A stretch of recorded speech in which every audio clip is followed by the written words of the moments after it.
నిత్యము దేవుడు నీ హృదయాన్ని పరిశీలిస్తున్నారని నువ్వు మర్చిపోకూడదు. అవునండి, మన హృదయ పరిశోధకుడు ఎవరు? మనము చిన్నప్పటి నుంచి మనల్ని ఇప్పుడు ఒక 40 సంవత్సరాలు, 50 సంవత్సరాలు, 60 సంవత్సరాలు మన అందరికి వచ్చేసి ఉంటాయి. కానీ చిన్నప్పటి నుంచి నిన్ను నన్ను చూసిన తల్లిదండ్రులు నువ్వు ఈ నిమిషంలో ఏమి ఆలోచిస్తున్నావో చెప్పలేకపోవచ్చు. కానీ అన గొప్ప దేవుడు నిన్ను నన్ను చూసినప్పుడు నీ హృదయంలో నువ్వు ఏమి ఆలోచిస్తున్నావో దేవుడు చెప్పగలడు. అటువంటి హృదయ పరిశోధకుడు నిత్యము మన హృదయాన్ని, ఆ పాపం ఉందా, దేవుడికి విధేయత ఉందా, దేవుడికి అవిధేయత ఉందా, ఎటువంటి హృదయంతో నా సన్నిధికి వస్తున్నావు, ఎటువంటి విధంగా నా సన్నిధిలో ఆరాధిస్తున్నావు, నిత్యము మన హృదయాన్ని పరిశీలిస్తున్నారని మనము మర్చిపోకూడదు. అవును, మనము చూడడానికి ఎంతో భయభక్తులుగా ఈ లోకంలో ఉండవచ్చు, కానీ నువ్వు నేను ఆ పాపం వల్ల ఆ యొక్క దేవుణ్ణి ఆరాధిస్తూ ఉండొచ్చు, లోకస్తులకి ఎంతో భయభక్తులుగా మనం జీవిస్తూ ఉండవచ్చు, కానీ దేవుడికి మన హృదయం తెలుసు అని నువ్వు నేను గమనించాలి. ఆ మొదటి పాయింట్లో చూసినట్లయితే, దేవుడు నిన్ను గొప్పగా హెచ్చిస్తే అది పాపం చేయడానికి అవకాశంగా తీసుకోకూడదు. అవునండి, మనం ఈ లోకంలో దేవుడు గొప్ప ఆశీర్వాదంలోనికి మనల్ని తీసుకెళ్తారు. ఒక గొప్ప స్థితిలోనికి నువ్వు ఉన్నావు, ఒక క్రైస్తవుడిగా ఉన్నావు, ఒక గొప్ప ఆ కృపలో నీకు కృప ఉంది, గొప్ప స్థానంలోనికి, ఒక హెచ్చింపులోనికి నువ్వు వెళ్ళావనుకోండి, ఆ గొప్ప హెచ్చింపుని ఒక లైసెన్స్గా, పాపం చేయడానికి ఒక లైసెన్స్గా నువ్వు నేను తీసుకోకూడదు అని ఆ గొప్ప దేవాది దేవుడు నీతో నాతో మాట్లాడుతున్నారు. అవును, ఆ యొక్క ఒక వ్యక్తి జీవితం ద్వారా మనము ఈ యొక్క పాయింట్ని ధ్యానిద్దామండి. ఆదికాండము 39వ అధ్యాయము 5, 6, 7, 8 వచనాలు. అతడు తన ఇంటి మీదను తనకు కలిగినదంతటి మీదను తన విచారణకర్తగా నియమించిన కాలము మొదలుకొని యెహోవా యోసేపు నిమిత్తం ఆ ఐగుప్తుని ఇంటిని ఆశీర్వదించెను. యెహోవా ఆశీర్వాదం ఇంటిలోనేమి పొలంలోనేమి అతనికి కలిగిన సమస్తము మీద ఉండెను. అతడు తనకు కలిగిన దంతయు యోసేపు చేతికి అప్పగించి తాను ఆహారము తినుడు తప్ప తనకేమి ఉందో లేదో విచారించువాడు కాడు. ఎవరండి ఇతను?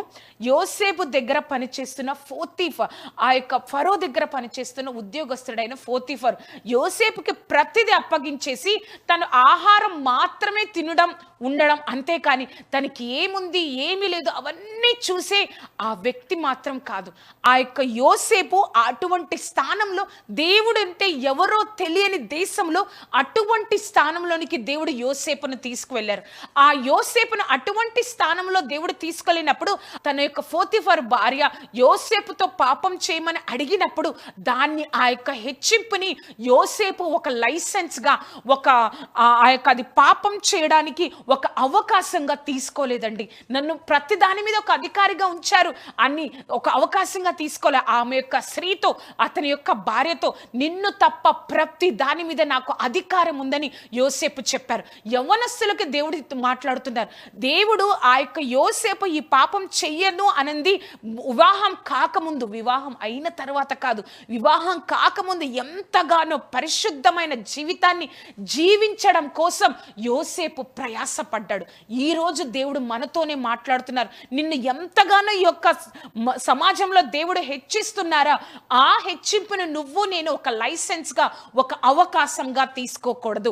1లో బి చూసినట్లయితే, ఎవరు లేకపోయినా దేవుడు నిన్ను చూస్తున్నారని గ్రహించు. అవును, నాన్నవారు యోసేపుకు ఆ ఐగుప్తు దేశంలో నాన్నవారు ఎవరు లేరు. యోసేపు ఉన్నావా, తిన్నావా యోసేపు, అసలు నువ్వు ఎలా ఉన్నావు అని అడగడానికి ఎవ్వరు లేరు. ఒక బానిస జీవితం. కానీ నాన్నవారు ఎవ్వరూ లేకపోయినా ఆ యొక్క పోతీఫర్ యొక్క భార్యతో పాపము చేసిన అడిగేవారు ఎవ్వరూ లేకపోయినా యోసేపు ఒక మాట అంటారండి. 35వ అధ్యాయము 8, 9 వచనాలు. 9వ వచనం, నీవు అతని భార్యవైనందున నిన్ను తప్ప మరి దేనిని నాకు అప్పగింపక ఉండలేదు. కాబట్టి నేనిట్లు ఇంత ఘోరమైన దుష్కార్యము చేసి దేవునికి విరోధంగా పాపము కట్టుకుందునని తన యజమాని భార్యతో అనెను. నాన్నవారు ఎవ్వరూ లేకపోయినా దేవుడు నన్ను చూస్తున్నారు అన్న ఆ యొక్క దేవుని సన్నిధిని అనుభవించే ఆ యొక్క గొప్ప ఆత్మీయ స్థితి యోసేపులో ఉంది. నాన్నవారు ఎవ్వరూ లేరు ఈ దేశంలో, నేను పాపం చేసిన అడిగేవారు ఎవరూ లేరు, కొన్ని సంవత్సరాలు అయిపోయింది నేను ఈ దేశానికి వచ్చి, ఎవ్వరూ లేరు, కానీ నా దేవుడు నన్ను చూస్తున్నాడు, నేను జాగ్రత్తగా ఉండాలి అని ఇంత గొప్ప ఘోరమైన దుష్కార్యము, దేవునికి విరోధంగా పాపము కట్టుకుందున ఇంత దుష్కార్యం చేసి అని ఆ పోతీఫర్ భార్యతో అంటున్నారు. నువ్వు నేను చెప్పగలమా? నువ్వు నేను ఆ యొక్క ఆఫీసులో, మనం చేస్తున్న పనిలో, మనం ఉంటున్న వీధిలో, మన ప్రాంతంలో నువ్వు నేను ఈ విధంగా మాట్లాడగలమా? దేవుడు ఎవరు చూసినా చూడకపోయినా, నా తల్లిదండ్రులు నాతో లేకపోయినా, నా బంధువులు నాతో లేకపోయినా, నా స్నేహితులు నాతో లేకపోయినా, నా దేవుడు నన్ను చూస్తున్నారన్న గ్రహింపు ప్రతి ఒక్క క్రైస్తవుడి జీవితంలో ఉండాలని దేవుడు ఈరోజు మనతో మాట్లాడుతున్నారు. 1 సి చూసినట్లయితే, దినదినము పాపము చేయడానికి అవకాశం వచ్చినా చోటివ్వకూడదు. ఆ యొక్క పోతీఫర్ భార్య ఒక్కరోజు అడిగి వదిలేలేదండి, దినదినము అడుగుతా ఉందంట నాతో పాపం చేయమని. 39వ అధ్యాయము 10వ వచనం, దినదినము ఆమె యోసేపుతో మాట్లాడుచుండెను, కానీ అతడు ఆమెతో శయనించుటకైనను ఆమెతో నుండుటకైనను ఆమె మాట విన్నవాడు కాదు. ఆమె తన యొక్క యజమానురాలే, ఆమె యోసేపు యొక్క యజమానురాలే, కానీ ఆమె చెప్పేది పాపము కాబట్టి ఆమెతో మాట్లాడడానికైనా ఆమెతో ఉండడానికైనా యోసేపుకు ఇష్టం లేకుండా ఉందంట, విన్నవాడు కాదంట. నువ్వు నేను కూడా ఈ విధంగా ఉంటున్నాము. ఆమె దినదినము అడుగుతున్నా కూడా యోసేపు లొంగకుండా, చోటివ్వకుండా ఉన్నాడు. చూసారా, పాపము అనేది మనల్ని దినదినము మనల్ని జ్ఞాపకం చేస్తానే ఉంటుంది. మన పాప స్వభావంతో ఉన్నాము కాబట్టి, మన పాపపు జీవితంలో ఉన్నామప్పుడు ఆ యొక్క పాపపు స్వభావం, నువ్వు ఒక్కరోజు డెసిషన్ తీసుకుంటావేమో, యేసయ్యా నేను దీని నుంచి విడుదల పొందాలని, కానీ మరలా ఆ పాపము చేయాలన్న జ్ఞాపకం వచ్చినప్పుడు నువ్వు జ్ఞాపకం చేసుకోవాలి, దేవుడి సన్నిధి, దేవుడు నాతో ఉన్నారు కదా, నా పక్క నుండి దేవుడు నడిపిస్తున్నారు కదా, దేవుడి సన్నిధి నాతో ఉంది కదా, నేనెందుకు ఈ విధంగా జీవించాలి, నేను పాపం చేయకూడదు అని నువ్వు ఎప్పుడైతే దేవుని శక్తితో, ఆత్మతో నింపబడి ఆ పాపాన్ని చోటివ్వకుండా ఉంటావో దేవుడు నిన్ను వదిలిపెట్టారు.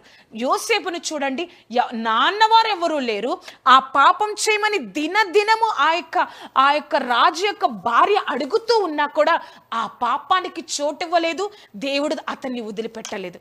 మనము కూడా ఈ లోకంలో, ఇది యవ్వనస్తులకు మాత్రమే కాదండి, పాపము అనేది ఈ లోకంలో ఈ యొక్క కాలంలో ఎలా అయిపోయిందంటే, ఒక 10 సంవత్సరాల ఒక బాబు పాప నుంచి ఒక 70-80 చనిపోయే వరకు, ముసలోళ్ళ వరకు ప్రతి ఒక్కరు పాప తలంపులోనే జీవిస్తున్నారు. ప్రతి ఒక్కరు పాపపు దృష్టిలోనే ఇంకొక వేరే వారిని చూస్తున్నారు. మనందరితో దేవుడు ఈరోజు మనతో మాట్లాడుతున్నారు. చివరిగా 1వ పాయింట్లో డి చూసినట్లయితే, దేవుడు నిన్ను దృష్టిస్తున్నారని మరిచిపోకూడదు. దేవుడు నన్ను చూస్తున్నారు. ఎలా చూస్తున్నారో తెలుసా? యెషయా 66వ అధ్యాయము 2వ వచనం, ఎవడు దీనుడై నలిగిన హృదయము గలవాడై నా మాట విని వణుకుచుండునో వానినే నేను దృష్టించుచున్నాను. ఎవరిని దృష్టిస్తున్నారో తెలుసా? నిత్యము దేవుడు నన్ను చూస్తున్నారు.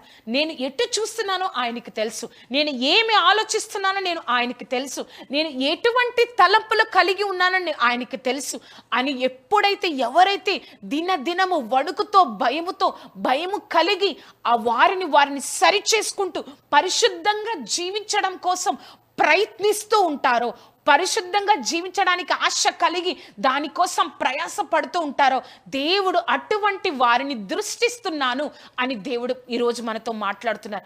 చూశారు కదా అండి, యోసేపు జీవితం ద్వారా దేవుడు నీతో నాతో యోసేపు జీవితం గురించి చెప్పిన తర్వాత ఒక ప్రశ్న వేస్తున్నారు. ఇటువంటి పాపాన్ని అసహించుకునే ఆత్మీయ స్థితి నీకు ఉందా అని దేవుడు మనల్ని ప్రశ్నిస్తే మనం ఏం చెప్పగలమండి?